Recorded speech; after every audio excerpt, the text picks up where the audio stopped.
And we're back. I rested for a while and I recharged a little bit of my health. I really don't need to go all the way um to full health anyway, so I mean the last boss is really not that hard anyways, at least if you're used to fighting that battle. um Wake up, Eva. Yeah. So there's gonna be a lot of cutscenes, I think, all the way to the next part. And I am wearing snow camouflage. Please do so if you already have it. And it should be easy as you go there. So we're at the lake, finally. There you go. So this game's almost over, and as you can see in my profile, you'll see what the next LP will be. So, but eventually I'll do Metal Gear Solid 4, so don't worry about it.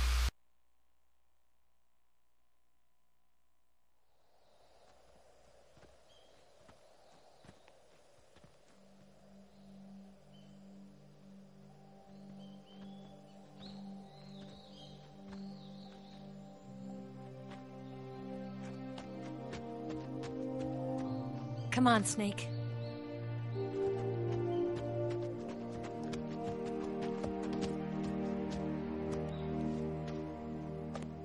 We made it.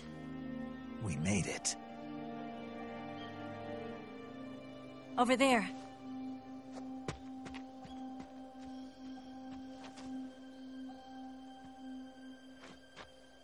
It's the boss, isn't it? I'll go get the wig ready to take off.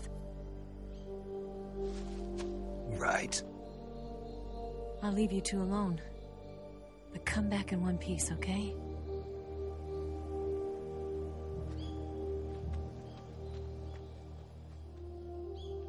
Promise me!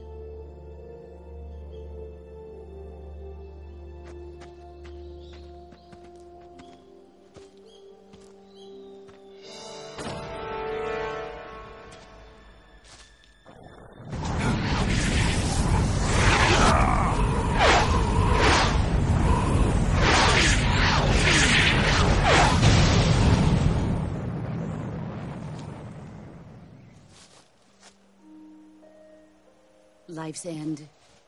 Isn't it beautiful? It's almost tragic. When life ends, it gives off a final lingering aroma. Light is but a farewell gift from the darkness to those on their way to die. I've been waiting, Snake, for a long time. Waiting for your birth, your growth, and the finality of today. Boss. Why are you doing this? Why? To make the world one again. The world used to be whole. But with the end of the Second World War, the philosophers began to fight amongst themselves, and the world was torn apart. The Cobras, my comrades who trained and fought alongside me, were torn apart as well. The foibles of politics and the march of time can turn friends into enemies just as easily as the wind changes. Ridiculous, isn't it? Yesterday's ally becomes today's opposition. And this Cold War? Think back. When I was leading the Cobras, America and Russia were fighting together. Now, consider whether America and Russia will still be enemies in the 21st century. Somehow I doubt it. Enemies change along with the times, the flow of the ages, and we soldiers are forced to play along. I didn't raise you and shape you into the man you are today just so we could face each other in battle. A soldier's skills aren't meant to be used to hurt friends. So then what is an enemy? Is there such a thing as an absolute timeless enemy? There is no such thing, and never has been. And the reason is that our enemies are human beings like us. They can only be our enemies in relative terms. The world must be made whole again. The philosophers must be reunited. I will devote my skills to that purpose. And with the Colonel's money, I will achieve that end. Just as I once created the Cobras. They are my family. I may no longer be able to bear children, but I still have a family.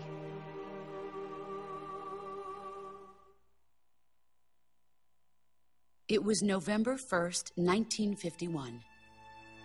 I was in the Nevada desert participating in atomic testing.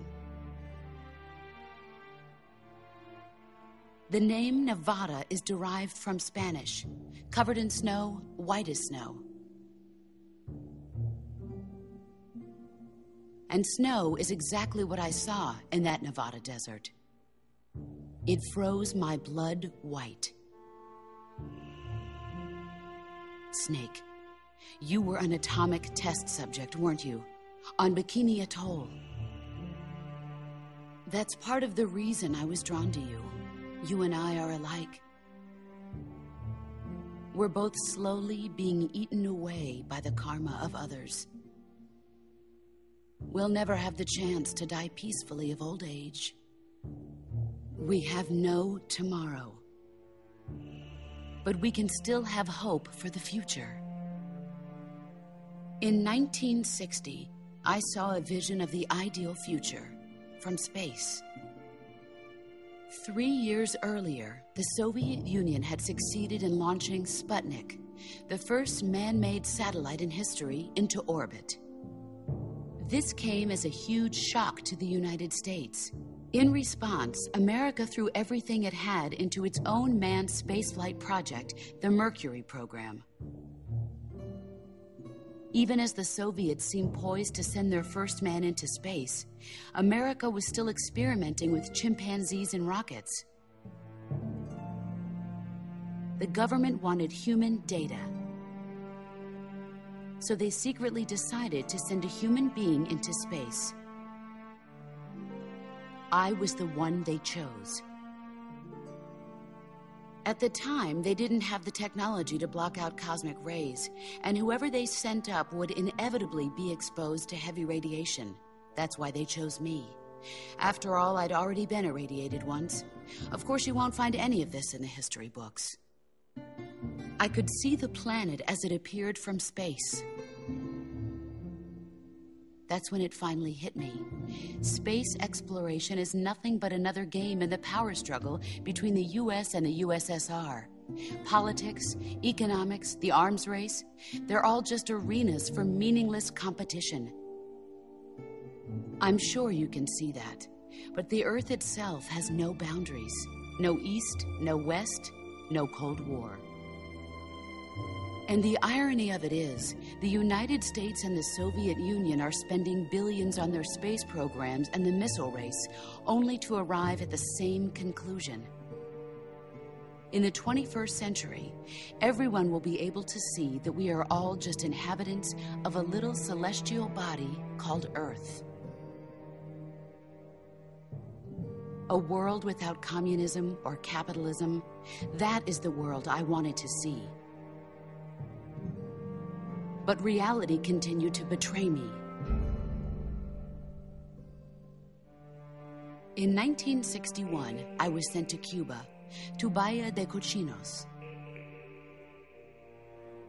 It was part of a CIA-sponsored invasion under the guise of taking Cuban exiles back to their country. But the US government betrayed them. Our weak-kneed president held back their air support. Defenseless, the exiles were annihilated by the Cuban army. All I could do was watch in silence. I was set up by the very country I'd sacrificed so much for, by the very government I dedicated my life to defending. I was driven from the surface world, and I went underground. Then, 2 years ago, I faced the Sorrow, my old comrade in battle. He was my friend. But one of us had to die. I was left with no choice. The Sorrow gave his life for me. There is no enmity between us. One must live, and one must die. That was the mission. The ones who gave me that mission were the philosophers. Early in the 20th century, the true holders of power in the United States, the Republic of China, and the newly formed Soviet Union gathered together in a secret meeting that would later be known as the Wiseman's Committee. The secret pact they formed there marked the beginning of the philosophers. But the last of the original members died in the 1930s. After that, the organization began to run out of control, and the Wiseman's Committee degenerated into a mere shell of its former self. The philosophers of today have no sense of good or evil. Their influence extends to countries and organizations involved in every aspect of every war. They have become war itself. That's how they operate. The sacrifices of war cause a shift in the times. This shift leads to renewed conflict, and in turn triggers the next war. Like a nuclear chain reaction, each conflict sparks countless others, forming an endless spiral that will continue on for eternity. Do you understand what I'm saying, Snake? By consuming me and you, the philosophers intend to keep that cycle going forever. It was my father who explained all of this to me. He was one of them. You see, I am the last remaining child of the philosophers. But after he revealed the truth, my father was killed by that same shapeless, formless organization. And my father isn't the only thing the philosophers have taken from me. In June of 1944, the Cobras and I took part in the landing at Normandy. We'd been given a top-secret mission to locate and destroy enemy V-2 rocket installations. I was pregnant at the time. The Sorrow was the father. I gave birth on the field of battle. A beautiful baby boy. But my child was snatched away from me by the philosophers.